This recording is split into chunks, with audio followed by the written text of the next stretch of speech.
because I've yet to work out a way to succinctly introduce a podcast. So I just kind of press the button and hope that my I'm recording now brain will say something, if not witty, then at least vaguely not stupid. Good evening, everyone. Welcome to welcome to the space within which we talk about transport that is Rail Natter. It's episode.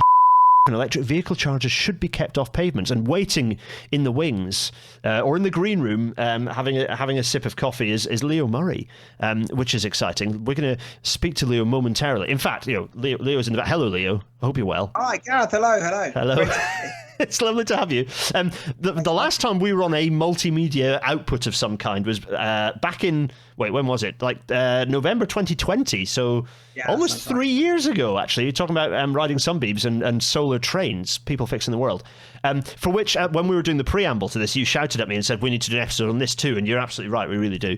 Because, there's been some progress on this, on the solar train front, which is exciting. I mean, as with all things railways, I think it's painfully slow progress when it comes to rail infrastructure. But we hopefully we're going to be doing a demonstrator of a prototype for a converter to allow us to inject power directly from solar panels into the overhead lines on AC traction networks. Because we've proven this for the DC networks. We've done it outside Aldershot. Yes. Yeah, you did it for DC where it's quite a bit eeasier, yeah. The AC side is like, it literally needs a bespoke piece of power electronics, which is what we've been working on the last couple of years. Which I'm looking forward to us discussing in a future episode, because it's really, really interesting. And it's like that classical thing where people say, well, we should have nuclear power trains. And I respond with, well, actually, essentially, all of Britain's electric trains are nuclear powered, because that's where Network Rail sources its electricity. But actually, we can also have solar power trains, but do not put solar panels on the train. That's stupid. Put the solar panels around the infrastructure or in land that the railway might buy, like India has, where they've bought enormous amounts of land, or they owned loads of land and they've just put huge numbers of solar panels out to power lots of their railway. Anyway, that's another episode. We will return to that, Gareth. Yeah, we will. No, because tonight we're talking about. It's not tonight, by the way, everyone. It's 3 minutes past 3 in the afternoon. Just a little peek behind the curtain. But anyway, tonight we're talking about this report that you put together, Street Space Invaders. Well, you and the team at Possible have put together Street Space Invaders, which is very funny. Very good work. I like this. Mitigating the growing risk that EV charging poses to scarce pedestrian space, and you did a thread. You did like an explainer thread based on this report. I did. It's the longest thread I've ever written. I sometimes do like 100 tweet threads, which then people complain to me about it afterwards. But in this case, it's very information dense. The report is long. My comms team did not welcome me. They were like, can't it be any shorter? I was like, no, absolutely not. It's a bit like an episode of Rail Natter. That's overrunning, Gareth. Impossible to put down. Territory that I am familiar with, which is long form output. Yes. Yes. So the thread was appropriately scaled to the report, actually. Yeah, absolutely, and both are equally appropriately scaled to an episode of Rail Natter, which we're going to talk about this subject because it's key. Again, we talk about. Actually, you know what? I will do my EV discussion point once we've introduced the episode and we've introduced you. So, everyone, before I get carried away and going off on one. Let's get on with things, shall we? Everyone, welcome to tonight's Rail Natter.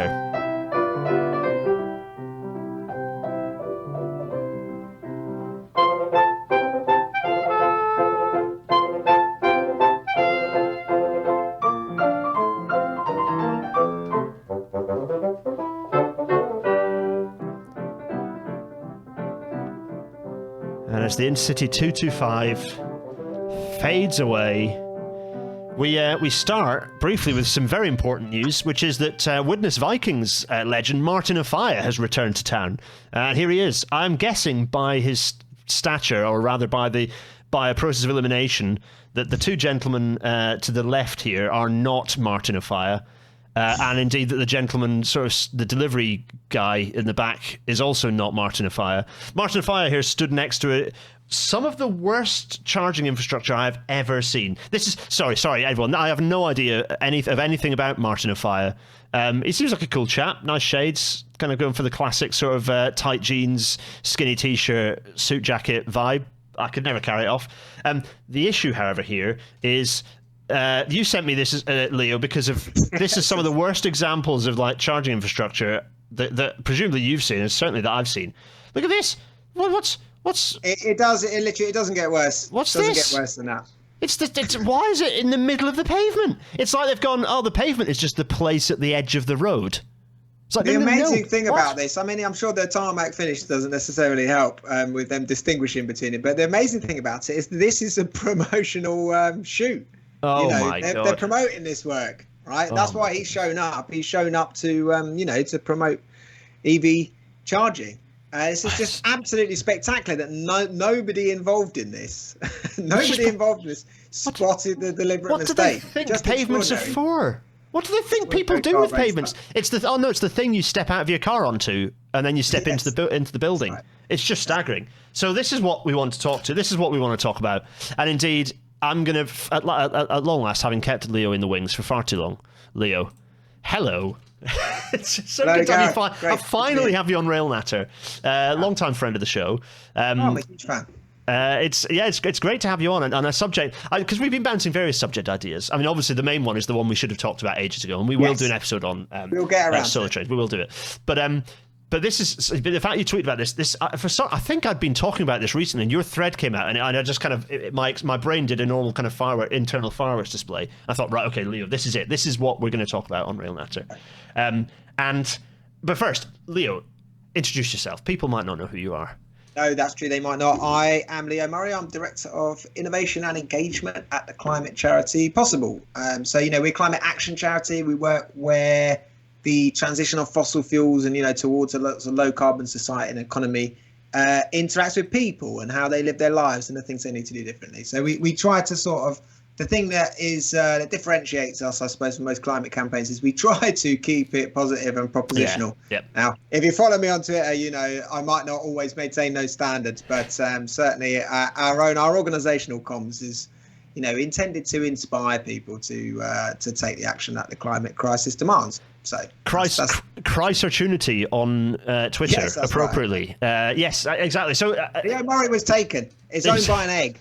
He's owned by an egg who's never responded to any of my messages. So. That's a classic, absolutely classic. I'm very lucky that Gareth Dennis is an incredibly weird name. That I think the only previous Gareth Dennis I've ever come across is a murderer of children in Manchester. So thankfully, that's way down on the rankings on Google now because he hasn't got a Twitter account then. No, indeed not. So I was able to nab that one. However many God knows how many years ago on that hell site I picked it up. Anyway, we digress. So we're street space. So. It's probably worth both of us saying at the start of this is not an anti-EV discussion. Absolutely not. And whilst the thing I always say is that whilst cars are not the future for transport, they hold their part of that future, but they are not the future, contrary to government intention. EVs are certainly the future for cars. Like that certainly is the future for cars, for the majority of cars that people use. Some heavier vehicles might be hydrogen, but for most people, an EV is gonna be the future. It's gonna be the car that eventually they will have. I think that's succinctly put. And yes, absolutely, our position. Just to be clear, the entire road fleet needs to be electrified. Otherwise, we can't meet our climate targets. But it's the focusing in on EVs as the exclusive solution, which indeed is in fact what the Department for Transport, since they published the Transport Decarbonization Plan, they've rowed back. So the CCC, the Climate Change Committee's most recent progress report to Parliament, one of the things that it identifies as a problem is that the government has abandoned all ambitions towards modal shift to the extent that they are no longer quantifying any emissions reductions for modal shift, which sort of gives you a clue that they're not actually planning to implement any policy to do any. It's absolutely extraordinary, but it is extraordinary, especially what we'll come on to talk about and why it's important for medium transport decarbonisation goals. You cannot do it with a like-for-like replacement. It can't be like-for-like. It has to be 40 million licensed motor vehicles on the UK's roads. It's about keeping existing cars running as long as possible. It's about not a like-for-like change. It's about reducing as many vehicles as we can on the roads.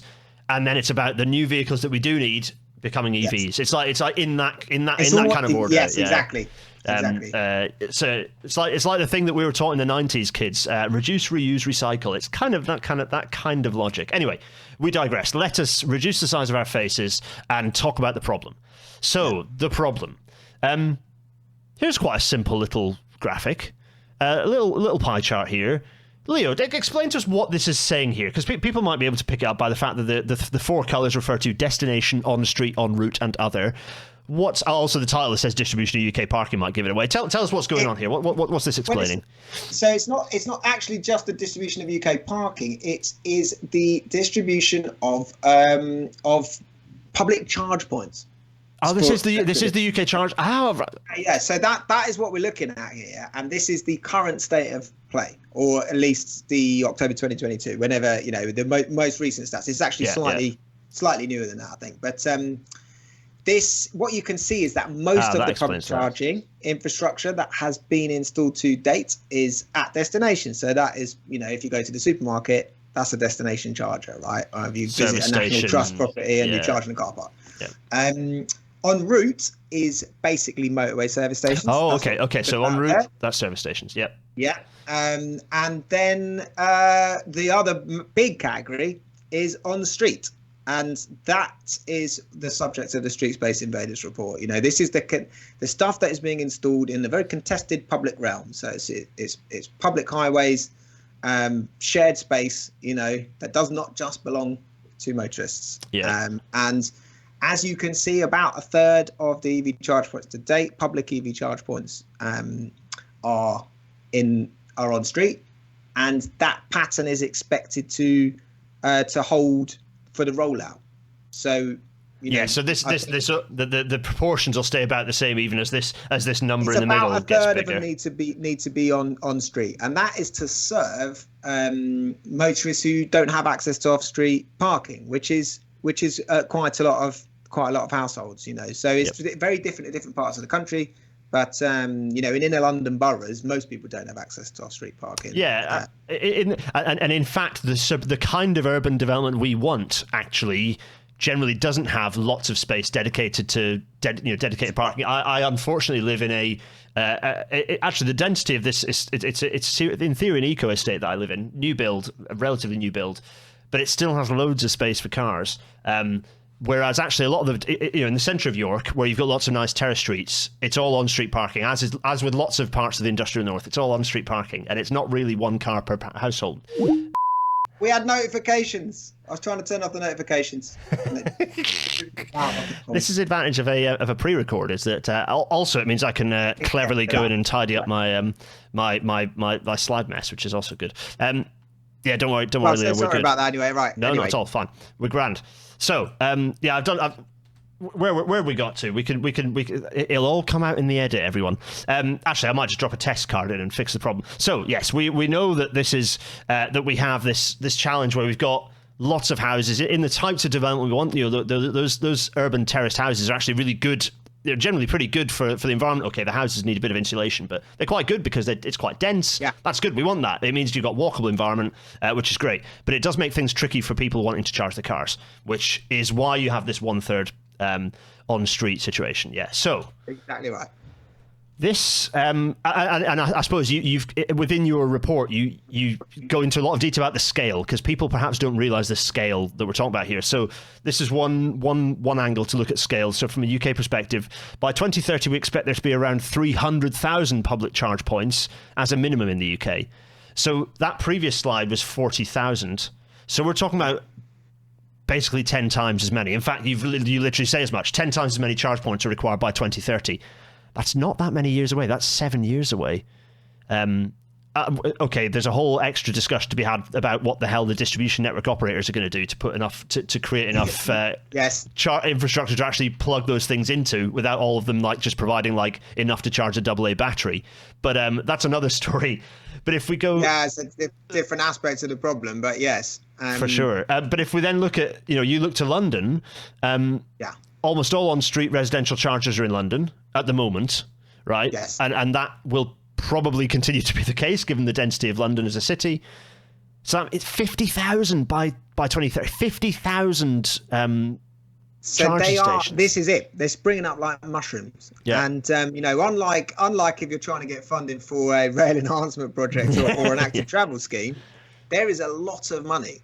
Right, there was a very, very large amount of money, and this is while everything else was getting cut from the transport decarbonisation budget. I think if it's to do with cars, money's no object. So there's about 400 million in just the local electric vehicle infrastructure fund, which is just for England, and it is just for on-street charging. It's targeting residential on-street charging. So there is a vast sum of money available for cash-strapped local authorities who, scratching around for some way to fund some transport decarbonisation work. There's loads of money for that, and it's much, much easier to get your hands on. Yeah. So expect to see an enormous amount of this stuff appearing on streets near you. Anyone who lives in a town or a city, because this is mainly where we're going to see this stuff. If you live in a place which does not have copious off-street parking, you're going to start seeing on-street EV charging appear, which is, of course, it's a good thing, but it's not an unalloyed good, which is what we're going to start picking through exactly. So. Let's jump to a slightly different angle then. So that's the scale of charging infrastructure that's going to appear. If we jump back to the as we've just been talking about, the transport decarbonisation plan, which we've talked about in the previous episode of Rail Natter. We've gone through it. As we've talked about, the funding has been cut, priorities slashed in relation to this plan, which was already a bit weak on modal shift. But even the modal shift targets have been watered down. But let's take as read what is in that document. And there are two things. Let's just treat these as if this is still this is nominally still government policy. Yeah, and Active Travel England are going to be what's left of Active Travel England is still going to be trying to pursue these. Their annual plan continues to restate these. So even though government funding has been cut, they're restating this. So I think it's quite reasonable to do that. So there's two targets here that we've got, right? In fact, take us through these two and explain what these two targets are. I mean, they pretty much say what they do on the tin, right? Yeah. So critically, these were criticised, in fact, by transport decarbonisation campaigners as being a bit woolly. What do they actually add up to in absolute terms? We don't know. And we aim to have half of all journeys in towns and cities cycled or walked by 2030. Now that is elsewhere, that is phrased as we will aim to have half of all short journeys in towns and cities. Yes. So you can see how people are like, well, what? Show me the numbers. What does this actually add up to? Yeah. But still, that is it's a very, very big change if you're in parts of the country where very few journeys are currently walked or cycled, and this is world-class cycling and walking network. What is a world-class walking network? You might ask, right? Yes. And that is about the quality of the walking and wheeling environment, right? So for people who are making trips on foot or by wheelchair, what's in that environment, right? And that it's about the surfaces that you're traveling on. It's about severance from roads. How long does it take to cross obstacles? But crucially, it is also about what are you contending with on the footway, right? What do you actually have to navigate your way through? And of course, if you have driven a car on the road recently, you will note one of the distinguishing features of the road is that it's clear. Yes. There's not loads of stuff in your way. You can just drive. Right? In fact, and York is a classic example of this. Enormous efforts have gone to ensure that there is nothing in the way. The previous flat that Dean and I lived in, we were on the end at the end of a street called James Street that some people might be familiar with. At Boricombe Way, it starts as, and it's like it's like a rural A road that they've built right in the middle of York. It's like graded, smooth curves. It's really wide. Like the lane width is like DMRB rural width. It's just bonkers that they've built this sweeping thing. It's just insane, and that is just classic British urban design. This is what we've come to expect, So we're trained. It's a surprise when there's when there's an obstacle in the road. It's a surprise to find that there's an obstacle in the road. Whereas You know, as pedestrians, we spend all our time doing the doing the O'Driscoll sidestep, you know, as it were, and it's we're just used to the fact there's crap in the way. Whether it's there's roadworks and all the roadworks signs get put in the pavement. Whether it's we've got bins, A boards, advertising A boards, pavement parking. Pavement parking where they mustn't block the road, obviously. Yeah. So, where else are they going to go? I mean, I think by my own reckoning, right, nearly all of the damage to pavements, like pavements don't break from people walking on them. No. So when you're walking on a cracked pavement, that's not because a very heavy pedestrian has passed that way recently. Fourth power rule. It's just it's vehicles, and it's probably a heavy delivery vehicle reversing over it. Yeah, almost certainly a heavy or these days an SUV. Yeah. So there's these two targets.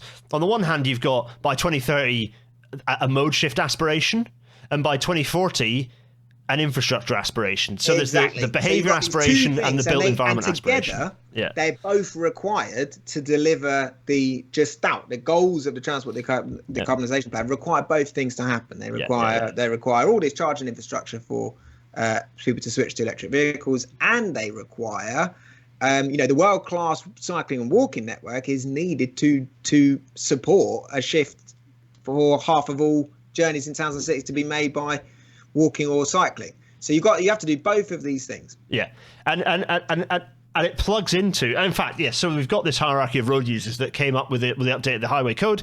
Very welcome. This is the graphic from the DFT, which isn't very good. So I'm going to jump us to a screenshot from the website of Transport Scotland, who their graphic is also not very good, but it's much better in terms of showing a broader subsection of what that hierarchy looks like. There's someone with a guide dog. Yeah, exactly. There's wheelchair. There's non-standard cycles, and then various things. And so the hierarchy being, well, in fact, tell us what the hierarchy is. Although I'm sure people can work out, but tell us what the hierarchy is, and tell us why this is particularly relevant to what we're talking about. Given that we just talked about these two conflicted, well, not necessarily conflicted, but these two, EV vehicle desire and mode shift desire. Why is that? Why is the hierarchy relevant to that? So the hierarchy exists for there's a quite a range of reasons, right? So active and sustainable and efficient transport modes. So private motorized transport is extremely inefficient. So it's extremely inefficient in terms of energy use, but it's also extremely inefficient in terms of space. Yeah. So this is what causes traffic jams. Is that in most of the cars that you see on the road, all of the other seats are empty. So there's just a driver. And, this is about 2/3 of all trips in London are driven with no passengers. And it's a similar figure, I think. The average in the UK is 1.1 people. Yeah. 1.1, so, 1.5 at commuter times, but 1.1 what's the mostly. average number of seats in a car? So basically people are travelling around with, a 3-piece suite everywhere they go and a ton and a half of steel and glass. So this is one reason why the private car is at the bottom. So it's energy inefficient, it's space inefficient, and it's also highly polluting. So currently, now obviously electric vehicles start to change that dynamic. But it's also safety actually. While we're kind of talking about the hierarchy, safety as well, because the safest mode should be, if you got rid of cars, because the cars are the ones that cause a lot of the pedestrian fatalities. If you got rid of the cars or deprioritize the cars, walking is very, very safe. Yes, pedestrians don't crash into one another and cause fatalities. Yes, right? exactly. There's a great graphic I urge people to go and have a look at, which is produced by PACT, which is the parliamentary. Well, I'm not going to be able to remember the rest of the acronym, but it's a who kills who on the roads graphic. And yes, what you will see is you don't have pedestrians crashing into each other and causing KSIs, killed and seriously injured. So it's also about safety, right? So the road user hierarchy and gear change is predominantly about that. It's about who is most exposed, who is most vulnerable to serious harm from a collision, and who has the most capacity to cause serious harm. And that's why, in fact, really we should be seeing HGVs, in gear HGVs are all the way, they're underneath private cars, right? So there are all these different dimensions that go into it, but also, active travel is good for you.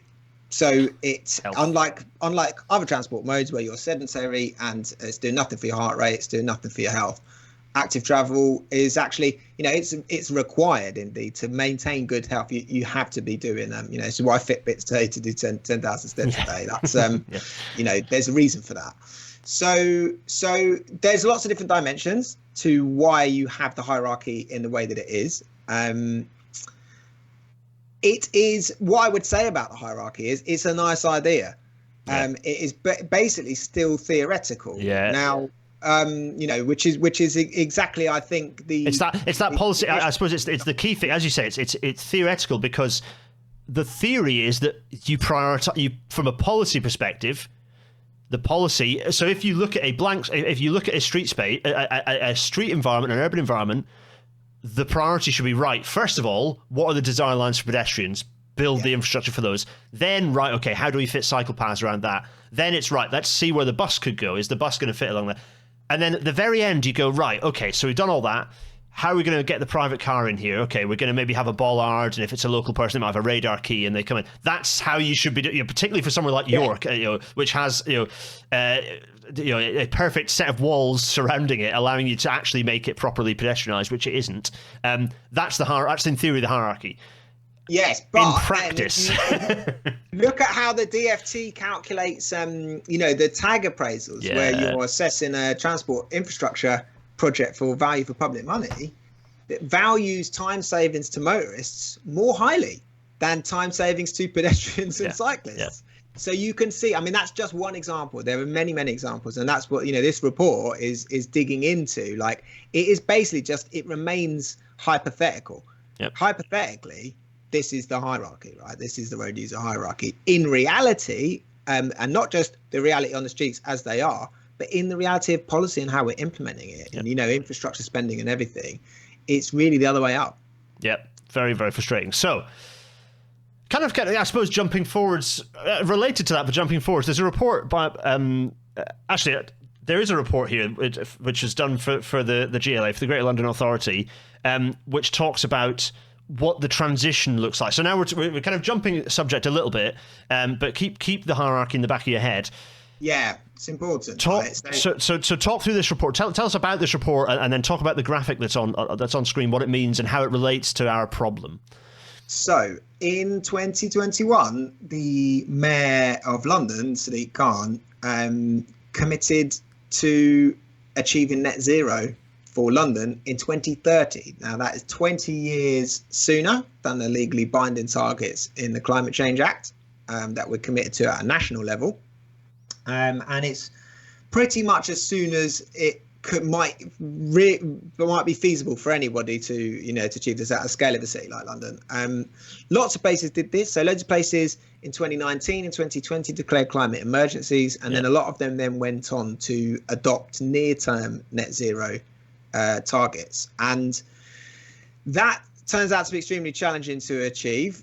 Perhaps not very surprisingly, the Sadiq commissioned Element Energy, who are very respected consultancy, do work for governments all over Europe, and they produced a series of pathways, right? So scenarios for achieving net zero by 2030, so achieving this target. And the central scenario in there, the one which the mayor has sort of gone on to adopt, at least nominally, is the accelerated green scenario. And this is what you're looking at here. And you can see, I'm just going to deal with the red bar all the way on the right, just to have a quick look at that. Right, what you're looking at there is residual emissions. So we will not, in fact, be at zero emissions in 2030. That probably won't be a surprise to anyone who follows this stuff closely. But those are going to be the remaining emissions, which will have to be dealt with ideally through sequestration, but almost certainly through offsetting. Yeah, so the dubious practice of offsetting. Yeah. Which I don't regard as credible. It's not really regarded as credible. Most people even people who are espousing it and writing it into pathways, don't really believe in it as an approach. But it makes it possible politically to imagine yes. meeting targets, which is really the function it's performing here. So just having got that out of the way, if you look across the other bars, the things that are of relevance here is that you've got that 0.9 grey bar in low emission vehicles. That is cars. Now that is not just it's not just passenger cars. It's not just private cars. That includes taxis and PHVs as well. And that is basically electrification. There's a bit of efficiency gains as well in traditional internal combustion engine vehicles, but it's mostly EVs, right? That's what that effect is. And then if you look next door to that on the left in yellow is the behavior change part, decreased vehicle use. Now, AKA modal shift. That's nearly all modal shift. Some of it is trips not being made because people are working from home and so on. I was just saying, a little bit of evaporation, but mostly, it's mostly people making their journeys by other means rather than private car. And what you can see is that these are comparable in terms of their contribution to meeting the target. So, they make a roughly equivalent contribution contribution to emission reductions. So particularly if you think there's a lot of taxis and private hire vehicles doing a lot of miles in London, and if you take those out of the frame, probably private cars is probably about 0.7 equivalent to this modal shift. So you can see in the numbers, you can see that this shift to walking and cycling and public transport is at least as important, just in straight up carbon terms. And there are lots of other reasons why, there are lots of other social benefits of this, but just in straightforward emissions reduction terms, it's broadly as important. Yeah, that's a really key thing. I don't think I've talked about it a lot because of all this stuff, because of all the other, the kind of other stuff we refer to, the social stuff, but I don't think I've ever had it graphically represented on a rail matter yet.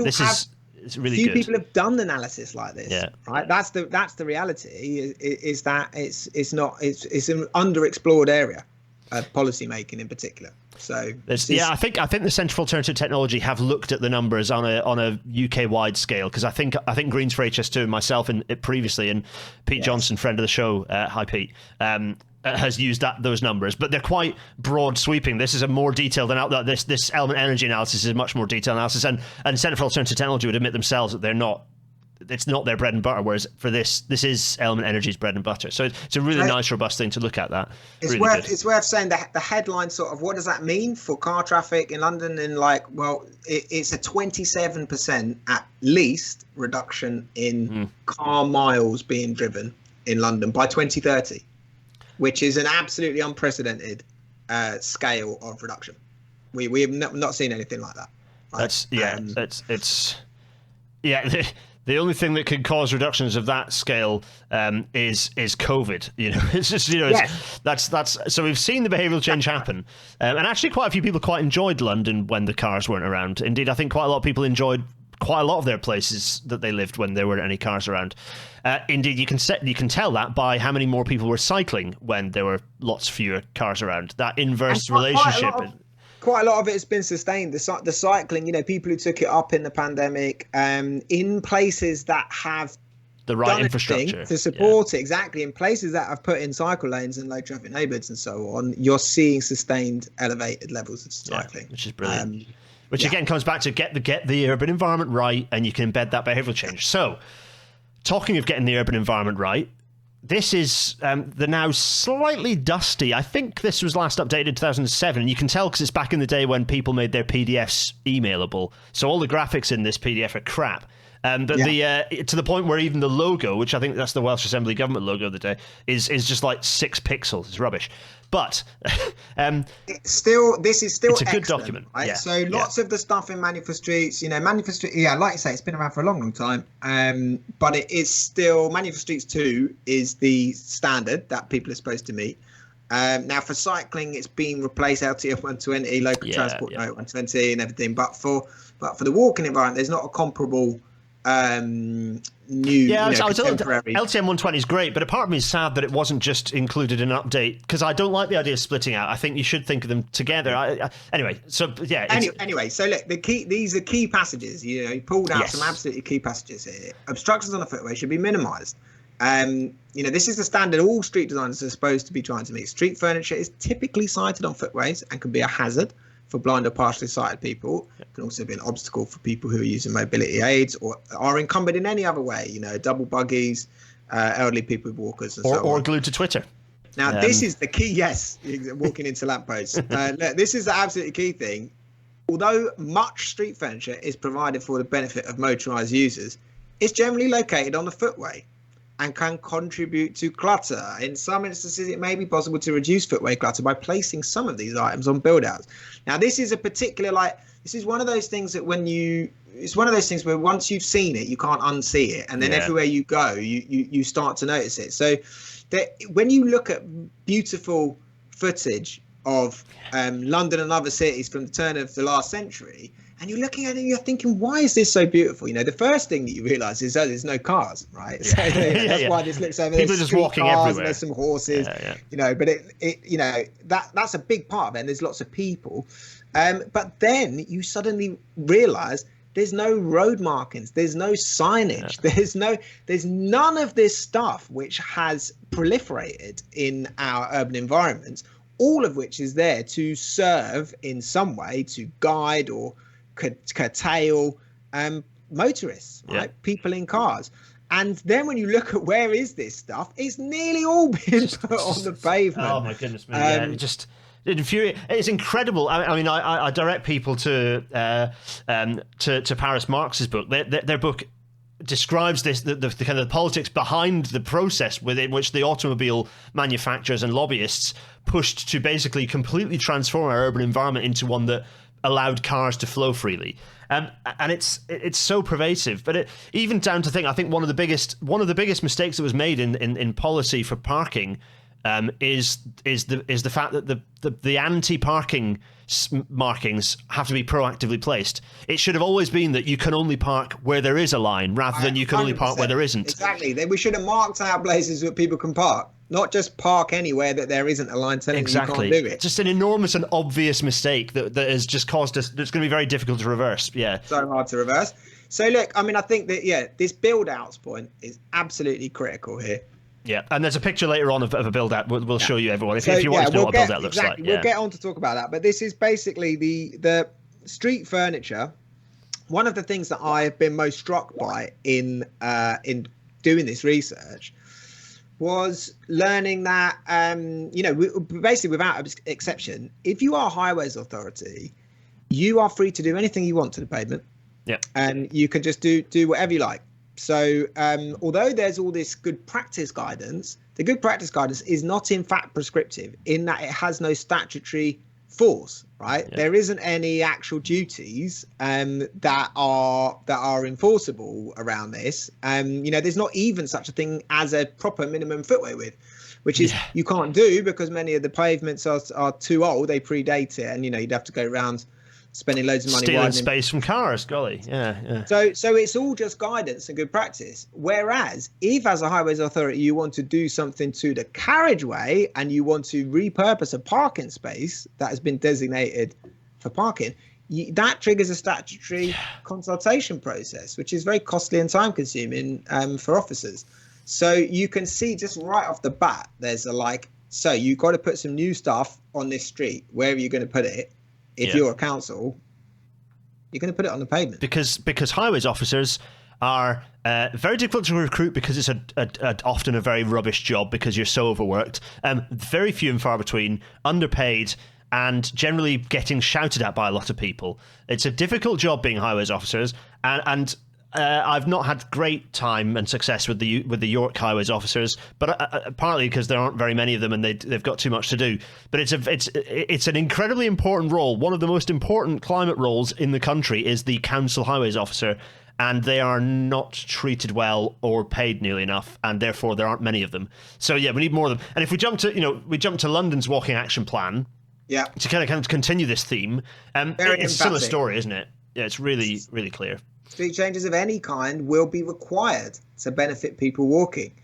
Now, again, this is the mayor is not the highways authority for any London borough. right? The London boroughs themselves are the highways authorities, and they have some statutory responsibilities to help the mayor to achieve targets. So things like the London plan, but also the mayor's transport strategy, which requires major modal shift to walking and cycling and public transport. So they are required to then produce their own policies that contribute to, and there are indicators which they're assessed against, and TfL controls. Central government funding doesn't go straight to London boroughs for transport projects. It goes via the mayor, and therefore, there's some levers he can pull there. But basically, the highways authorities are independent agents in London. So although this says street changes of any kind will be required to benefit people walking, there's not actually recourse. There's very little which you can actually do, TfL or the mayor, to ensure this is taking place.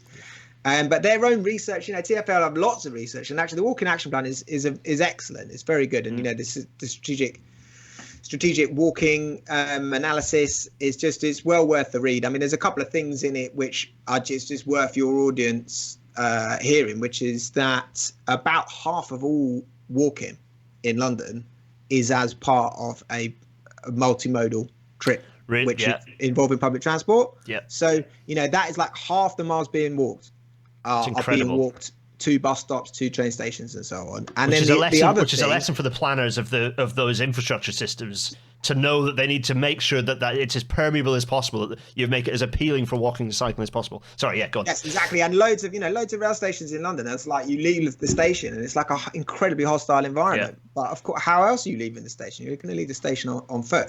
And then the other thing is just that areas at the top of public transport access, so PTAL levels, public transport access levels. London has very granular data on this, which is, how far are you from a bus stop? Is, isochrones to key amenities and so on, right? So your public transport access levels do vary in London quite widely, not as widely as outside of the city, but places at the top of the PTAL spectrum, people who live in those places walk twice as far as people at the bottom of the PTAL spectrum, twice as far in a typical year, which just goes to show how actually public transport is walking infrastructure. In fact, it's and it's probably the most important thing that you can do. Probably even more important actually than the quality of the walking environment, if you just look at it in straight numbers terms. But the next thing on the list is the quality of the walking and wheeling environment. Yeah, and it's this quote that's within the action plan. Crowded and obstructed streets and pavements not being wide enough are among the most frequent and annoying pain points cited by people walking. We've already alluded to this, but that quote is quite a neat and people really absolutely key quote. Hate stuff on the pavements. They hate it, and if you are someone who is mobility impaired, it's not just that you hate it; it can physically prevent you from making a trip. Right. And it can certainly, even if it doesn't make it physically impossible, it can deter you. It can make it so difficult that you are deterred from traveling that way again in the future. We work with Wheels for Wellbeing, the disabled cycling charity, on this project. They're incredibly helpful sounding board for me. And I learned an awful lot from talking to them. But it is, for people for whom it's a challenge already, you can just make it, you can tip the scale so that they just don't even bother to try. So bad walking environments will induce car trips. Yeah. And crucially, like there's a piece of research by the Centre for London a couple of years ago, which asked Londoners what their priorities for streets. Right, for the curbside, it's called Rethinking the Curb, the report. And top of the list, the very top, is footways clear from clear pavements, right? And yes, they want EV chargers as well, but if a long way down the list, right? The thing that's at the top of the list is footways that are clear from clutter, and of course, that's what we have in the roads. The roads are clear from clutter. Roads are clear, and actually, cut the clutter is a really nice. It's a really nice kind of campaign lead that Living Streets have pushed, and they've gone for this 1 in 4 quote. 26% of British people say they would be more likely to walk locally if their pavements were free of clutter. It's clear. It's so clear from Centre for Cities, from TfL's work, from Living Streets. It's absolutely clear that this is a key priority of people across Britain, of all people across Britain, is to have clear pavements, to have and clear in terms space of what can you do if you're a local authority and you are trying to contribute to this target of increasing the share of trips that are being made by walking? What can you do about that, right? One of the key levers that you have available to pull, one of the key policy levers, is clearing pavements of clutter, because you control the pavements, so you can do that if you choose to. Yeah, absolutely. So and indeed, we're talking about the amount of research. There's another paper, this paper done by RIDC, the Research Institute for Disabled Consumers, going electric, and this really puts a ribbon on everything we've talked about, I think, because it talks about the challenges of street space and the threat posed by all this new EV infrastructure. It's a depressing read, because the key thing from this is that all of this public EV charging infrastructure that has been installed to date, effectively none of it is accessible to disabled drivers. So we're placing obstacles in the way of disabled pedestrians. People are traveling under their own steam, but also it's not adding any utility to the public realm for disabled drivers, because they can't use it. No drop curbs, no tactiles if needed, all the things that would make that easier to use for people with various disabilities, whether it's in a wheelchair or whether it's whether they've got issues with their sight. None of those are none of that. just real challenges. There's a lot. Yeah, it's a pretty bleak read, this one, but it's worth flicking through. If you have any involvement in this side of policy, it's worth flicking through. All of this combines. I think all of this combines, and I've paraphrased you here. I want to say this is sometimes I come up with nice snappy lines, but this is yours. This is your. I've slightly paraphrased here, but the pressure to rapidly deliver EV charging infrastructure represents a serious threat to modal shift to active travel. I think that's the key message here. That is exactly that is the key. That's the key finding of this. At the outset, in terms of characterizing the problem, we've got these two goals which are broadly of equal importance. Yep. But we've got a regulatory and incentive and funding framework which is perverse, because it is causing meeting one of the targets is going to undermine our ability to meet the other target. Yeah, which is just, it doesn't have to be that way, and it does not have to be that way. And I think this so the gear change, we jump to gear change again. Gear change, a genuinely very good document. It picks into, it refers to LTN 120, but also it pulls in quite a lot of other stuff. Of course, the funding related to it has somewhat evaporated. But there's a quote here. There's a big paragraph here, but there's a quote within it that I think is, in fact, that you've picked out. I'm not going to pretend these are all really your slides that I've just naturified. On a busy shopping street, for instance, perhaps 75% of users may be pedestrians, but they may be confined to narrow pavements, taking perhaps 20% of the space. So it's again this inequality, this inequality that exists here. So there are clearly problems with the deployment and the conflict here. And you've got this little graph again. I'm trying to remember where this graph is from. This might have been a TfL output, actually. Again. Yeah, it's one of the Transport for London reports. So this is showing this graph here. In fact, tell us Leo, what we're looking at. We've got many every bars. London borough laid out in a line with the proportion of the road space that is taken up by parked vehicles belonging to residents in on-street parking. So this is for Wandsworth. I live in West London. Yeah, look at Wandsworth. Nearly 20%. Oh my God. 1 metre out of every 5 metres of road parking. It's just absolutely everywhere you look. And, if you're a borough like Hammersmith and Fulham, only 10% of people and fewer than 10% of Hammersmith and Fulham residents are driving to work. Yeah. Right?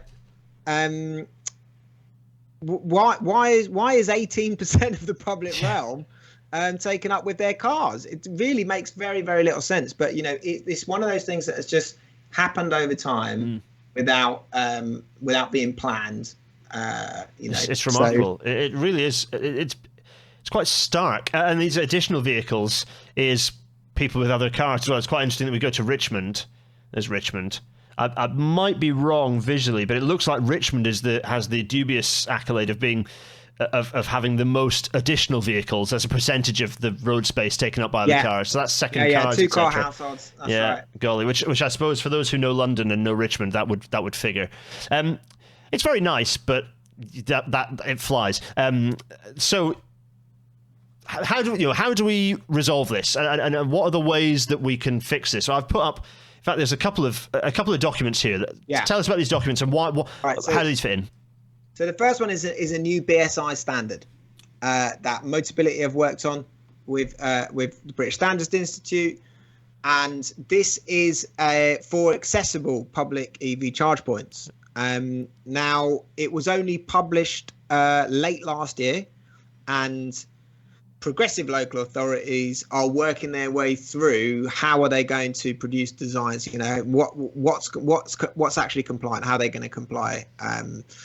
Lots of places are still rolling out EV charge points that are non-compliant with this, and I'm afraid I think we're going to continue to see that. But even the places very well in London, the London local authorities that emerged looking good from our analysis, still told us that they're still working on their designs, right? So you're going to show a slide in a bit of a EV charge point on a curb build out, and that is an example of good practice, but it's still not accessible. It's not accessible. Yeah.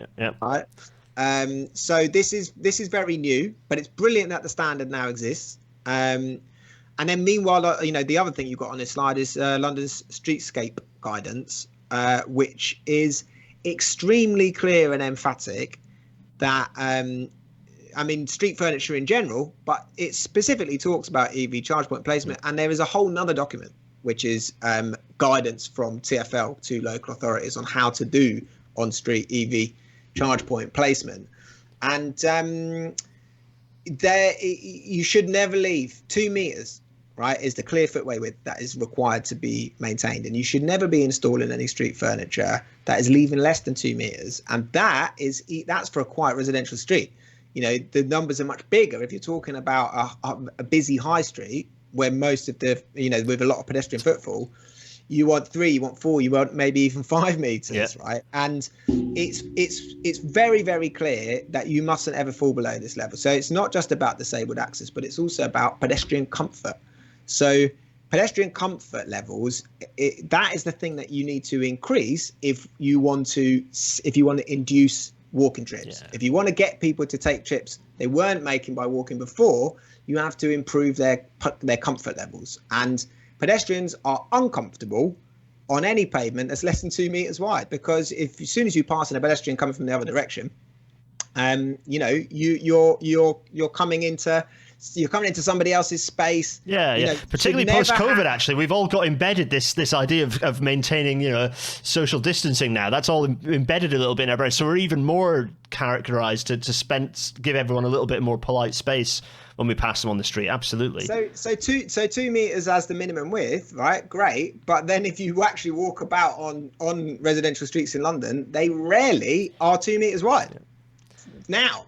Right. So what that tells you is most of these streets can't accommodate any new street furniture without seriously affecting both access for people with access difficulties and pedestrian comfort levels, which is going to undermine your walking targets. So on that subject, let's look at London in the state of play. So you've got a few really nice graphics in your report.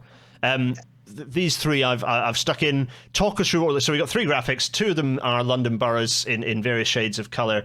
And then the third is a kind of a relative numbers, percentage numbers per borough of different types of charger. But talk us through each of these in turn. Yeah, great. So look, this is the result of a FOIA investigation. So Freedom of Information request sent to every London borough, asking them a series of questions about their EV charge point policy and practice. And the first figure 4, shows is a map of public EV charge point siting policy. Okay. Right. Yeah. So what is their policy, and is it aligned with best practice? Because like we talked about, there's oodles of best practice, right? There's no end of best practice guidance that says don't put EV charge points on pavements, especially where it's leaving less than 2 meters width, right? But do the highways authorities that are responsible for actually installing this infrastructure, do they have policies in place that are in line with that best practice? And the answer is quite a lot of them do. So the dark green is policy to site on the carriageway. But that's still only like a quarter of boroughs. And then about the same again have a minimum footway width policy. So they actually didn't say, in many cases, they didn't say what that was. And there's a few different ways you could interpret the guidance. But that is at least they're thinking about the footway. Yeah. Right? The pedestrians are in mind. Quite a few places just have no policy. So all of that pink, the light pink, is just we don't have a policy on that. The yellow is we don't have one now, but we're working on one. We're thinking about it. We're on the case. Which is okay. There's one big... Now you're going to laugh at me if I get this wrong, but this is me going back to my student drunk sporkle days. Is this Westminster? No. Shit. Close. Damn. But no cigar. No, it's next door. That is Hammersmith and Fulham. That's Hammersmith and Fulham, okay, yeah. Oh, so this is Westminster, right yeah, next door okay, to yeah. it. So Hammersmith and Fulham was the only London borough whose response to this question was, our policy is to always site them on the footway. And, they had a sort of qualifying, they were like, we always site them on the footway because of the electrical infrastructure required, which is a very weird thing to say because... It's like irrelevant. It's like, yeah, so many what? Of their... So it seemed to relate to... So I should just say, in Hammersmith and Fulham's defence, because I'm going to talk more about them now, Wheels for Wellbeing they agreed to meet with us after we published this report because we wrote to their transport team directly. Yep. And it was actually a very constructive meeting. Okay. They have paused their rollout of EV charge points. Oh, wow. They're not putting them on pavements anymore. They're developing new policy which will move to curb build outs. But you had that conversation. You raised the problem, had the conversation. They are, Leo. That's in action solving problems. That's what it's about. Terribly gratifying, actually. Very, very gratifying. So look, moving on, this other graphic, one of the other things that we found was just there is a wild variance between London boroughs in how many EV charge points they have installed. So some places have installed literally just a handful. And ironically, those boroughs are the boroughs that are most car dependent. So they're the boroughs that have the least public transport access. And weirdly, it cuts up like they're also the boroughs. There's the Healthy Street scorecard in London, which ranks London boroughs by their support for active travel, essentially. They're all the boroughs that score worst on that as well. So, these are places that are extremely car dependent relative to other London boroughs, but just have done absolutely nothing. So these are the same boroughs that we're waiting, as we're recording this, we're waiting to hear the result of the judicial review that various donut boroughs have brought against the London mayor for the ULEZ. Those same boroughs emerged the worst from this analysis. They've just done nothing to support residents to switch to EV. So I just thought that was really interesting. And then you've got the hot spots in the middle of town. Westminster and Hammersmith and Fulham are incredibly they have installed enormous numbers of EV charge points.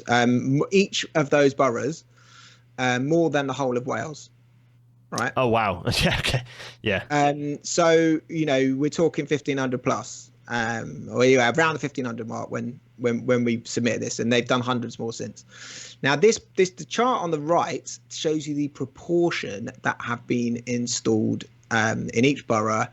On green in the carriageway, as per best practice guidance, red on the pavement, in defiance of best practice guidance, and then yellow is this sort of the grey area in the middle, essentially, which is installing EV charge points in lamp columns. So that is lamp post conversions, and that is one of that has, you can see from the chart, it's come to dominate the rollout in London, and I strongly anticipate this will also happen in other local authorities where the lamp columns are placed curbside. They're sometimes set back. Every local authority has a different approach to this, and some highways authorities many years ago decided to site their lamp columns set back from the pavement. For them, lamp column conversions won't work very well, but for on-street residential charging, the duty cycles for that infrastructure, right, that use case actually is quite easy to meet with slow chargers, which is all you can fit. So you're talking about only a couple of kilowatts of capacity. So you need to leave your car charging overnight, but that is what most people will do on residential streets. So actually, it's a very good pragmatic solution. Red is just people have been slapping them out on the pavement. Yeah, just walloping them in the middle of the pavement.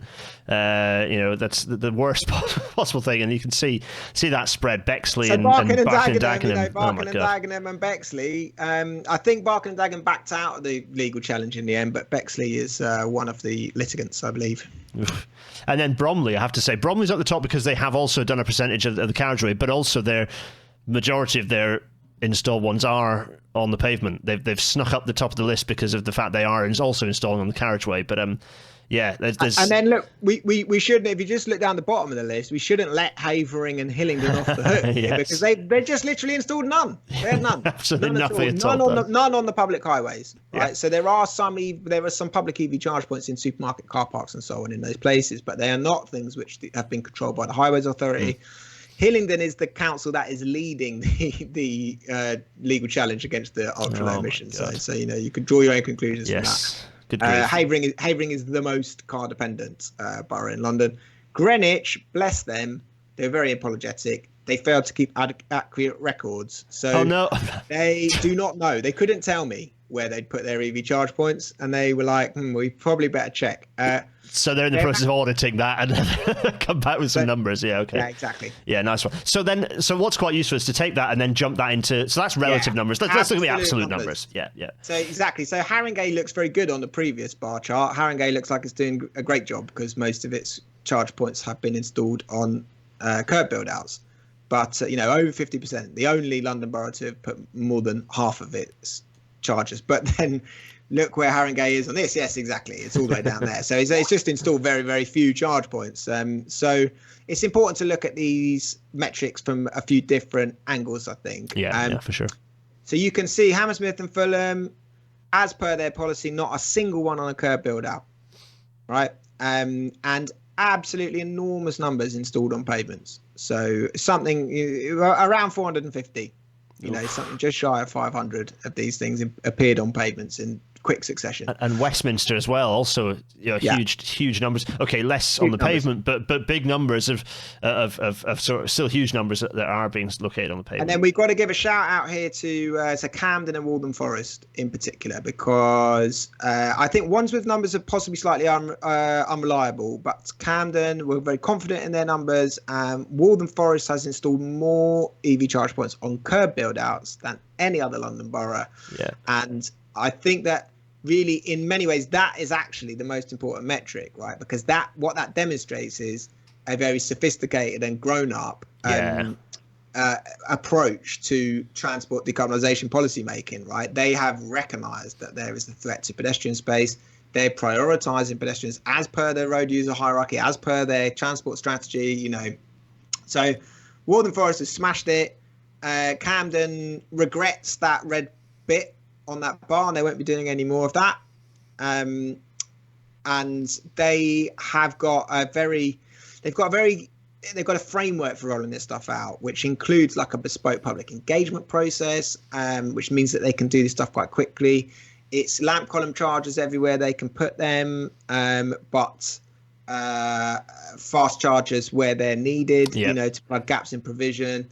And we did a bit of a deep dive with Camden. I asked them a bunch of questions. Our office is based in Camden, so we've got a good relationship with the team there.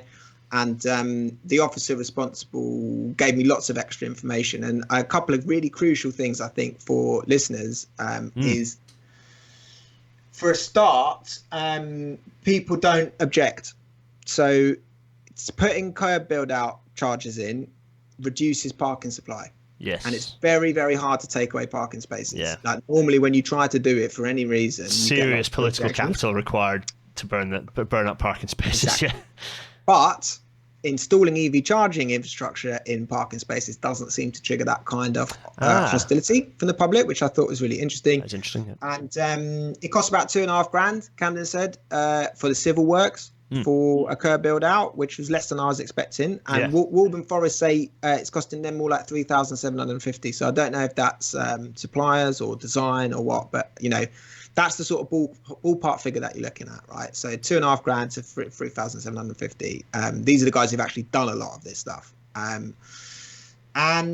crucially, they don't report any difficulty in justifying the extra expense to the government agency responsible for funding this stuff, which is the Office for Zero Emission Vehicles. So, they have in their eligibility, their assessment criteria, there's a bang for bucks metric. You've got to be showing good value for money. So that is, how many charges am I going to get for this grant that I'm giving to you as a highways authority? And obviously you're going to get fewer if you put them on curb build outs.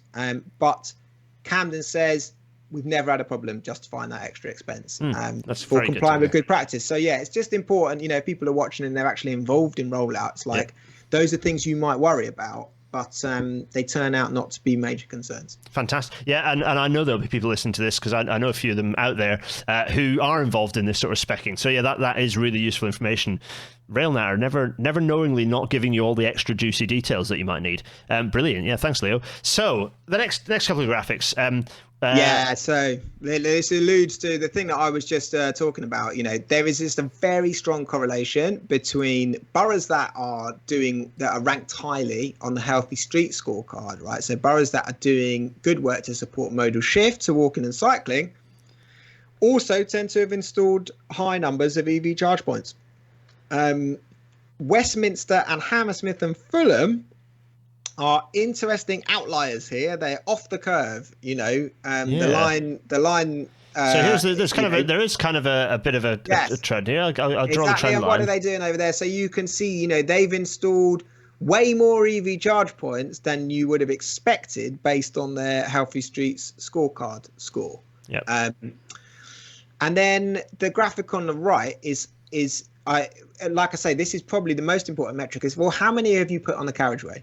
Because that really tells you that you've actually thought all of these issues through. And you can see there, Waltham Forest, Camden and Wandsworth are the only ones that have really installed meaningful numbers. Haringey is coming up fast in the rear, but still some way back. Hackney's now catching up. Islington's catching up. I mean, the boroughs you would expect to see, if I'm completely honest. Yeah. So, yeah, we think that's the kind of, the gold standard is, well, how many have you actually put on a curb build out to date? Because to do it requires some political will. Yeah. You've got to be prepared to give up parking spaces. And of course, it's not just that the public doesn't like that. Local authorities don't like it either because of foregone revenue. They do generate money from parking spaces for transport budgets. Again, we talk about you talked about the framework of incentives and used the word perverse to describe them. It's unfortunately the whole system you is give built up the wrong nothing. way. If you put them on the pavement, you've given up nothing. And typically there's revenue sharing arrangements with local authorities. I couldn't get any details on those because they're commercially sensitive. But local authorities, this is a new source of revenue where they get a cut of the money from the sales of electricity for EV motorists. Okay, yeah. But I don't know how substantial that is. We'll start to see it as a budget line in local authority accounts over the coming years. But contractually, I don't know what those numbers are like. It's important to remember residential parking in London, at least, is a loss leader. It loses local authorities money. They do not recover the costs of administering the controlled parking zones from residents. That's interesting. Which is not a lot of people know that. That's Centre for London research. Yeah. Where they're making a surplus, which they typically do make a surplus on parking, it's short stay parking and it's penalties. Right? That's where they're making money. They don't make money out of residents. And of course, if you think about the politics of it, it makes sense because your residents live there and they vote. Whereas the short stay parking may or may not, they're probably from outside the borough. So they're the cash cows essentially. Anyway, moving on. Yes. So, coming to a rail natter touchstone. This is the good stuff. Tell where are people getting it right? Why are they getting it right, Leo? Why are they getting it right? And how are they maintaining that quality? So these are all snapshots from people's transport strategies or analogues of. Right? Have a plan. So, it's good. Camden's one of the first out of the block. So healthy streets, healthy travel, healthy lives. The Camden transport strategy. They've had it since 2019. It is a very, very thorough and comprehensive piece of work, which involved residents in drafting it. Right. So they did this thing of making sure that they had a mandate for delivering, traffic reduction, right? Modal shift. street road space reallocation. They've got a bespoke framework for engaging. It's a fantastic document. It's comprehensive. It covers walking, it covers cycling, it covers public transport, it covers EV charging infrastructure, it covers all of those things. Walden Forest over on the left. Yes. That is a place for people, not cars. I like it because it is very explicit. Yeah, yes, I like that. So it's good. This is a section of their climate change strategy, which again, the Camden Healthy Streets, Healthy Travel, Healthy Lives, that Camden Transport strategy arises from their wider climate change strategy, right? So it follows on from it, just like the Walden Forest one does. And the place for people, not cars, is the transport section of their climate strategy. And then in the middle is the newest of these documents, which has really made an enormous impression. It's a wonderful piece of policy because it is explicitly targeting the curbside. And again, it falls out of their climate change strategy. So again, like so many others, they declared a climate emergency in 2019. They set a near-term decarbonisation net zero date. And then that has a cascade of other policy documents have followed from that. And this curbside strategy, the reason it's so trailblazing is that it commits to reallocating 25% of the curbside in Lambeth from car uses to other uses. And, in fact, I say from car uses, the other uses does include EV charging. But the point is, they are not going to be...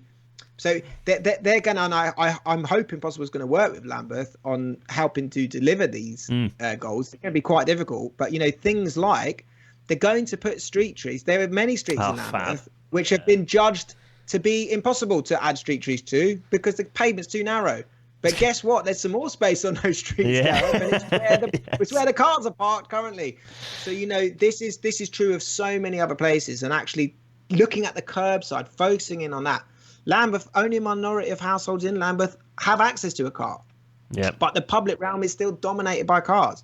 So what you've got in these three, the places that are getting this right have got holistic strategies that address all of this stuff. So they don't just allude to, we need a modal shift. They say we need a modal shift, and then they get into detail. Like, well, what actually needs to happen to make that modal shift a reality, right? How do we get more people to walk? How do we get more people to cycle?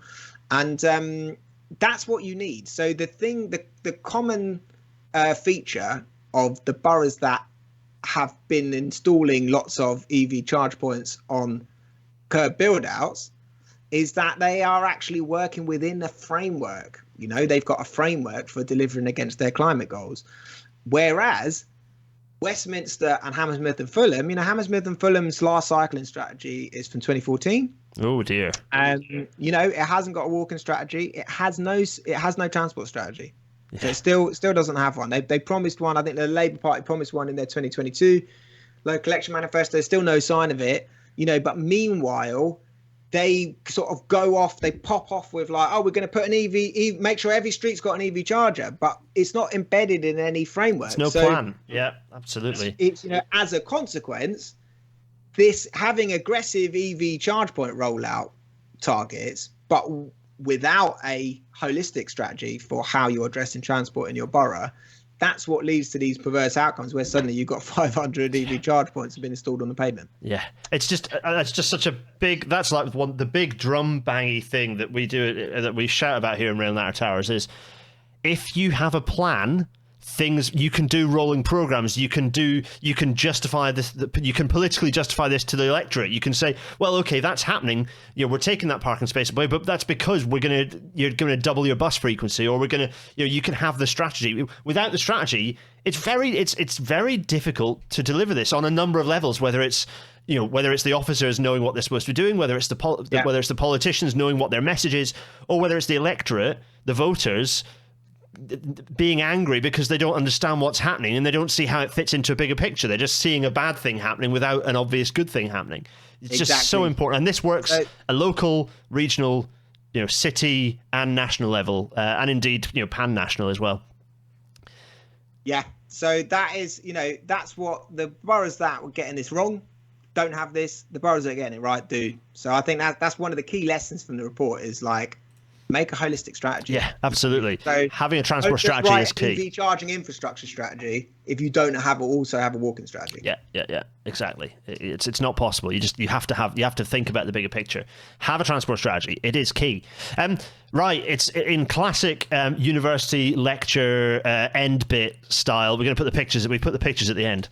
So, yeah, that'd be great. So we want to know what. First of all, what does good look like? And these are all your pictures or pictures that you've nabbed and collated.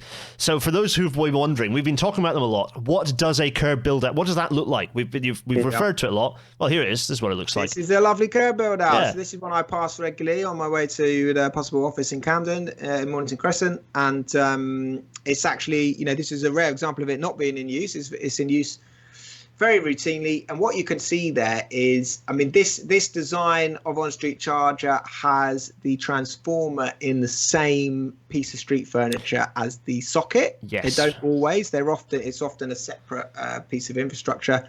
But either way, what you've got is you've taken away some parking. Yep. So a little bit of parking space has been lost to accommodate this little island.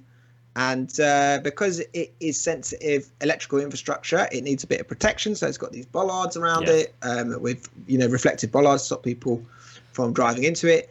There's a little sign telling you that it's there, which is also required. And then you've got dedicated bays on either side. Now, as I think we mentioned earlier on in this conversation, this is not accessible to disabled drivers, right? So particularly if you're a wheelchair user, the lack of a drop curb, you could use it probably. It'd be quite circuitous. You could go back to that driveway you could see in the background. Yeah, come right around. It's not. So Wheels for Wellbeing just wanted me to make sure that I'd stress that in the thing, because although this is, relatively speaking, this is an example of good practice, we're still not quite there. Yeah. Right. So in a year or two's time, you will start to see boroughs like Camden and Waltham Forest installing BPAS 1899 compliant disabled access EV charge points on curb build outs. So, we should probably go back and have a look at those, see what they actually look like. Yeah, this is a curb build out. Yes. And I know you've got the next one is of a lamppost. So this is Westminster, and that's a faux heritage lamp column there, which some Camden don't do them in faux heritage lamp columns. There's other considerations, I suppose, around the built environment, but this is a good example. It's by the curb, right? Lamp column chargers don't work if they are not suitably located by the curbside. Because you have a cable stretched across the pavement for people to trip over. Yeah, exactly. Now, these are not universally loved. That is a trip hazard. What you're looking at there, right? It's not. It doesn't represent a massive loss of utility to people who are trying to use the built environment to walk or wheel. It doesn't. It's temporary. It's only while they're charging. But it's not nothing. Now, our view at Possible, I think our institutional view is that basically lamp column chargers are a good thing.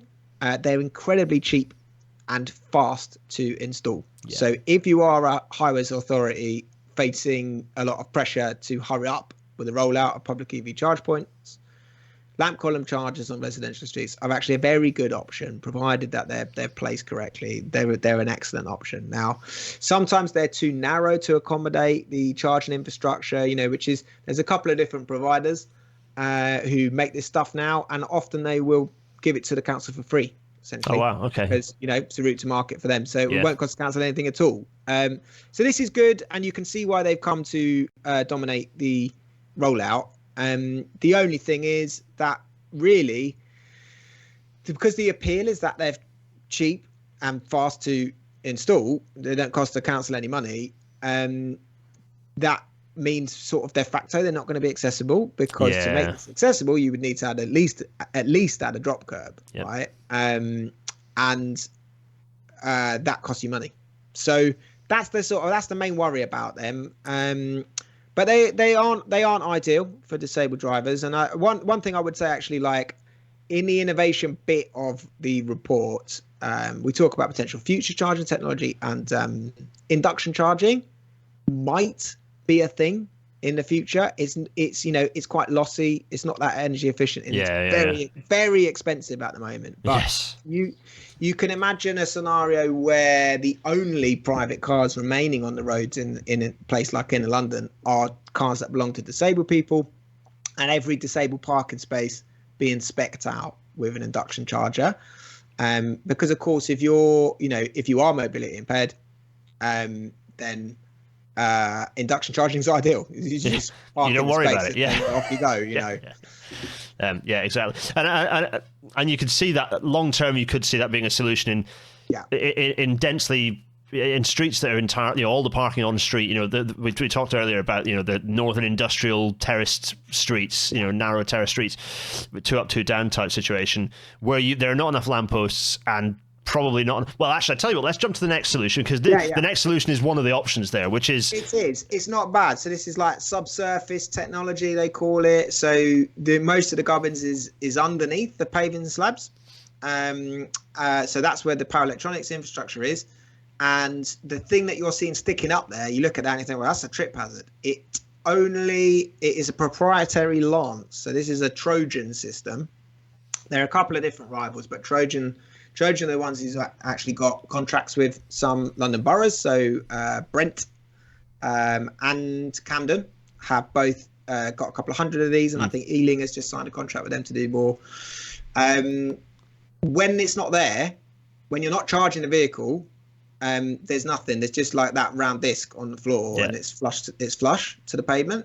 So no street clutter when the car is not charging. Obviously, when the car is charging, that is an obstacle, and it's certainly potentially a trip hazard, and you might not notice it and so on. So perhaps not perfect. Wheels for Wellbeing were skeptical because the Lance looked quite heavy. You have to carry it around, but it's potentially a good solution for particularly residential charging, because you can't not just any old EV owner can rock up and use it, because you have to have a proprietary Lance to use the system.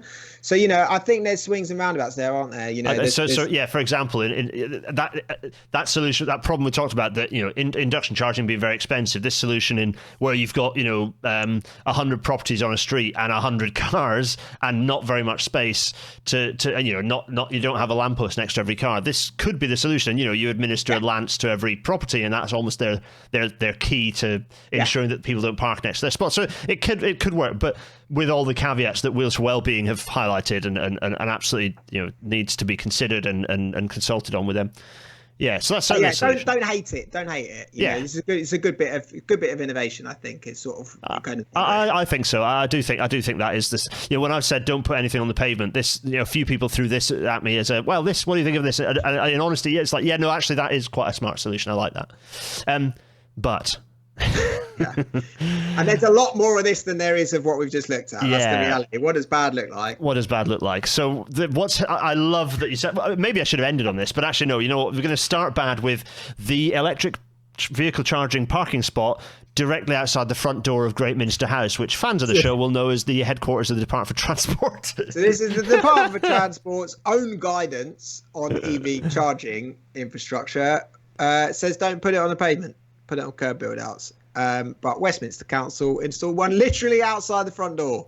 Incredible. So it really made me laugh when I saw it. It's Westminster. You would have seen from the back. They haven't done any on curb build-outs, or not at the point when we did this study. Westminster has changed administration now, and they are much more sympathetic and won't be doing more on pavements, which is great. But yes, this is it so exemplifies the fact that the road user hierarchy is just a theory. It's completely hypothetical, and you can see how hypothetical it is because the people responsible for producing it and the policy documents it's supposed to inform have literally just happily done something that is, it turns the road user hierarchy upside down, right? Road space reallocation is a requirement. But what has happened here is road space has been reallocated from pedestrians to the car users. And so this is a classic example from Westminster, and it did make me laugh when I saw it. Excruciating, absolutely excruciating, but perhaps more typical. And to be honest, this is people before EV chargers popped up. people will be familiar with this sort of crap for all sorts of other stuff, whether it's broadband, telecoms, whether it's parking meters, no matter, you name it, just crap appearing on pavements all over the place, looking like this. Even like people, non-disabled people approaching from opposite directions along this pavement would need to wait. Yeah. Right? They'd need to wait for the other person to pass to be able to get past. It's created a chicane. So the black box is a transformer at the back. Yeah, and then you've got the post, which is required to tell people there's a thing. And then you've got the charging post. And it can't be right by the curb. It has to be set back by a certain amount. And so you end up with a clear footway width that is extremely uncomfortable for pedestrians, and possibly not navigable for people with mobility problems. This is Hammersmith and Fulham. We because they topped the list of people who'd installed them on pavements, we thought, well, let's go and have a look at what they did. And we inspected over 53 different sites, and this is one of those. So that's a Liberty charge. That's a Liberty charge point. That's the provider. And I have had a little look at the arrangements, and Hammersmith and Fulham is now contractually obliged to host this on their pavement for 10 years. Oh my goodness me. So they can't get out of it. Stuck there for 10 years. They could move it, but it would be a very costly thing to do. So they're stuck with this now. It's painful. So there's a combination. So there's, and I have to say, I absolutely agree with the last dog that passed through here on this particular infrastructure, because there is a nice little bit of canine graffiti on the bottom of that tower. Yeah. So all the electrical gubbins is in this box. Yeah. The sign saying this is an EV charger is here, and separate to that is the thing that you plug your car into. So that's three separate items of furniture combined with too much overgrowth onto the pavement of the vegetation. It's making this a nightmare to get past, And this is all car stuff. That's all this. This is all just car stuff that has been put onto the pavement. On what's already a narrow pavement, actually. That looks like a sub 2 metre pavement to me. It's certainly a sub 2 metre looks pavement. Like 1.5 or less. That's not a big pavement. So really, really rubbish. So 3/4 of the sites that we assessed, which together account for about a quarter, a bit less than that, of all the EV charge points, about a quarter of all the EV charge points, are sites we actually inspected, and 3/4 of those less than the 2 metre statutory minimum. And about a quarter of them were less than 1.5 metres. And I know you can't trust it by a picture. It's so frustrating that you can't trust it by a picture, but there's some irony that there is only one vehicle in this picture. Like, these spaces are empty, where you could definitely just put a build out in. That's what the Westminster, the picture outside the front of the DFT. There's absolutely space in that row to accommodate a curb build out. Right? They could have done it. They just chose not to. And this, this plays into lots of other stuff about the fact that cars are getting bigger, and that is actually straining parking spaces already, and we should be reversing that situation. But it's just all this stuff connects. Again, strategy. There ought to really be a DFT strategy and some regulation about the size of vehicles in relation to the size of EVs. But then, anyway, because there is regulation about the size of vehicles. People say, oh, you can't regulate size of vehicles. It's for individuals. No, there's loads of regulation about what size vehicles should be. The height of the lights, the width of the vehicle. There is this regulation. Why can't they just tweak it a little bit to minimise? Anyway, London boroughs have from GLC days. Most London boroughs have height limits on vehicles they'll issue residents parking permits to. So there's nothing to stop them having width or length. Absolutely. They're just issuing permits to anyone who asks for one. Even if that vehicle is physically too large to fit inside one of the on-street parking spaces for which they're issuing a permit. It just feels like a basic question to ask is, does the car you've bought fit into the space? In the space we have available? Just give it some. Of course, that's not what's happening. Is local authorities are going around repainting the lines. Yeah, and so the last one was pretty bad. These photos are even worse. Yeah, this is so shocking. I've got a folder, I've got a Google Drive folder with photos of these, 53 different sites, and they're just some of them are absolutely abysmal. I mean, this is, the one on the right is just like an obstacle course on what was previously a nice clear stretch of pavement. Yeah. Now there's 3 charging things, plus the box, the box for the electrical gubbins, plus the roads, the pavement surfacing job they've done is dreadful. To just add that in, which is never good. So that's going to crumble. Not to mention the fact it's a trip hazard and makes it difficult for wheelchairs. But I don't think you can get a wheelchair through that. I think that's completely blocked off. The one on the left, I think is not navigable by wheelchair. Yeah. And the worst site we inspected, it was 3 of those, they're Source London ones, and they left 80, 90 and 95 centimetres, right? Hell. So physically not capable to use that pavement, and ironically right next to a disabled parking space as well. So it's like you can park there, but you're not going to be able to get out and go anywhere. And in this situation, I have a suspicion that an experienced wheelchair user can probably get through here fairly smoothly, but they're going to have to do quite a bit of direction changing to get through. As you say, you've used the word chicane. This is a chicane, absolutely. Yeah, unbelievably, just this is what I mean by degrading the quality of the walking and wheeling environment, right? Yeah. So. Enough to be painful enough for people with mobility challenges that they would just choose not to go this way, right? But even for people who are not disabled, it's just a pain. You want to walk down a pavement like that. It's annoying. Yeah, and it's an interjection. We've been talking about wheelchair users, having been pushing a buggy around for nearly 6 months now. It's eye-opening, isn't it? Let me tell you how shit our pavements are in Britain for that, whether it's because the road surface is crap and you're waking the baby up, or you're jittering their teeth because the pavement surface is so bad, or you're just having to maneuver like this. I'm looking at this chicane. I would have to I'd almost have to like stop and rotate the buggy to actually get it through that gap. And the buggy I have is not a wide buggy. Yeah. You'd have to go a different way. Just absolutely hopeless. Yeah, it's very good. I feel like all council officers responsible for transport should be made to travel around with a buggy for a while. I think it would really help with our policy and practice in this space. Just absolutely. And this last graphic, I think, is a really valuable one to just explain what we're talking about here. So this is every block that you see there is a site we inspected.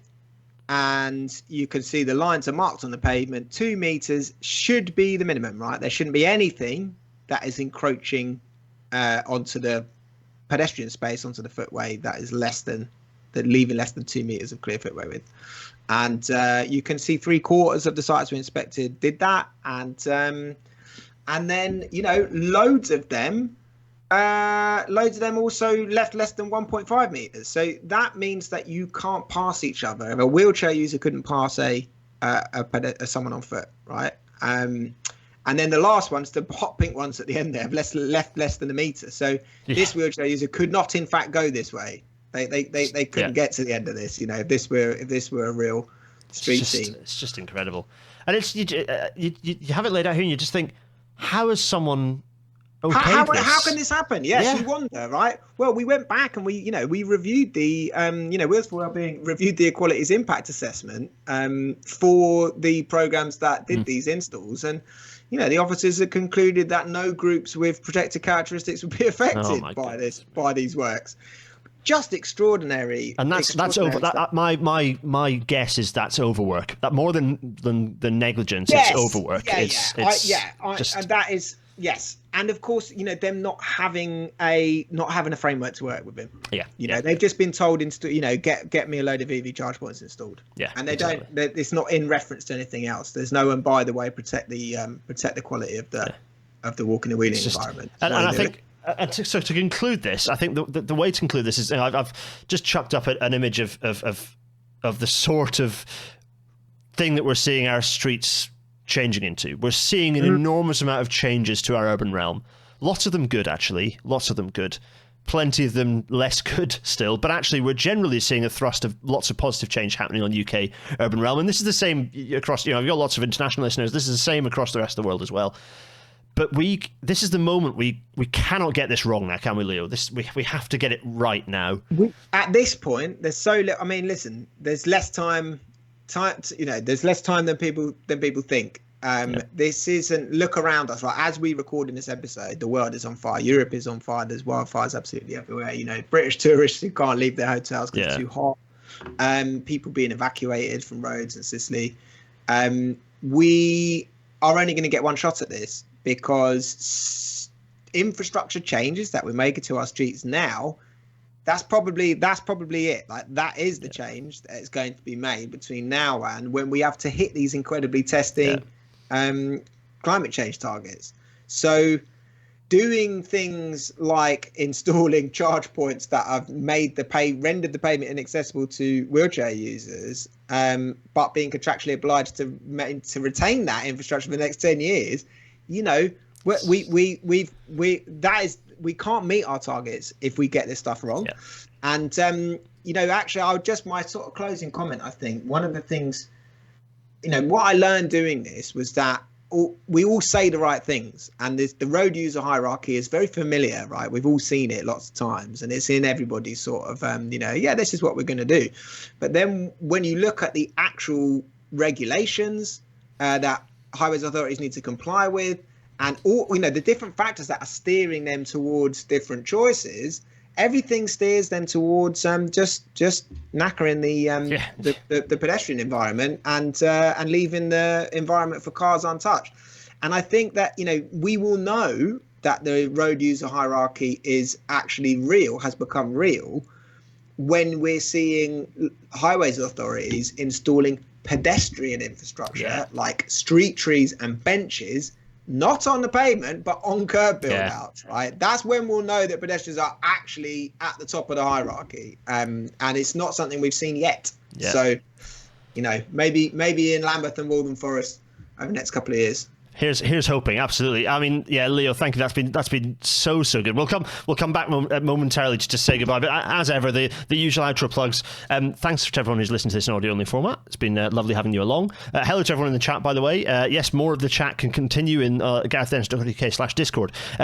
To support more Rail Natter, patreon.com/GarethDennis. Thank you to my Patreon supporters. You're all ace. GarethDennis.co.uk/merch for merchandise. Suggestions for more merchandise, always welcome. And PayPal.me/GarethDennis for the abuse, the loose coins, that sort of thing. Imagine me as a fish pond and you're tossing your disused coppers into my open mouth. Yes, before that bizarre analogy. Leo, a chance for you to talk briefly about Possible, actually.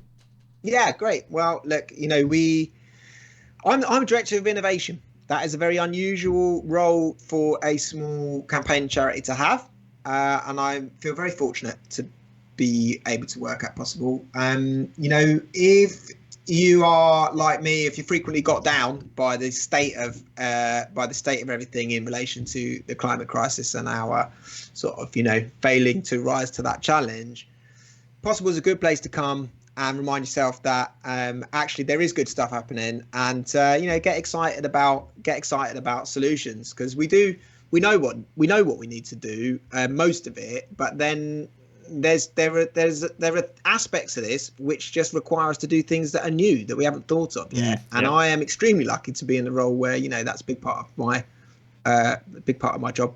It's to help to try to come up with that stuff, usually in partnership with communities and people who are going to have to live with it and enact it. So, do come along to our website. We are Possible. People always call us that, but it's just Possible is not very good for SEOs. So, our website is We Are Possible, and we are also that on Twitter and other social media. Well, we've got quite a good social media game. So absolutely. And there's loads of good resources you've got. There's loads of good links on there, and as you say, Rail Natter often ends up feeling and seeming like it's a bit down, because we're trying to point out the problems so that people can identify the solutions. And indeed, we try and bring guests on like we've had you on today, Leo, and indeed, as we will definitely have you on again in the future, talking about the solutions to the problems when we talk about riding sunbeams. So it's nice to Possible is nice. It's a nice thing to direct people towards who, if people want to get involved in positive stuff, just like get involved in your local cycle campaign, for example. These are ways to feel positive. These are ways to help, to be honest, stave off the doom, is to get stuck in, because then you're doing the best you can, and you cannot ask more of that. It's the only antidote to despair is action. 100%. Nothing else works. On which subject, I have no idea what next week's episode is, because future Gareth in the future is going to have to tell us. Future Gareth, what is the next episode? It's part 3 of the Belgrade Bar Railway Odyssey, of course, College into Bar, episode 183. Thanks, past Gareth. Oh, thank you. Well, that's very interesting. So that's what the next episode will be, because in post I will drop in whatever the next episode is. Leo, it's just been an absolute pleasure to have you on. It's been so good. It's a more traditional episode length. Good God, we've really ramped up the numbers there. I was like, oh, it's going to be a 1 hour job, and then we've gone. We've both got very excitable. Both of us. Yeah, I get this a lot from my colleagues.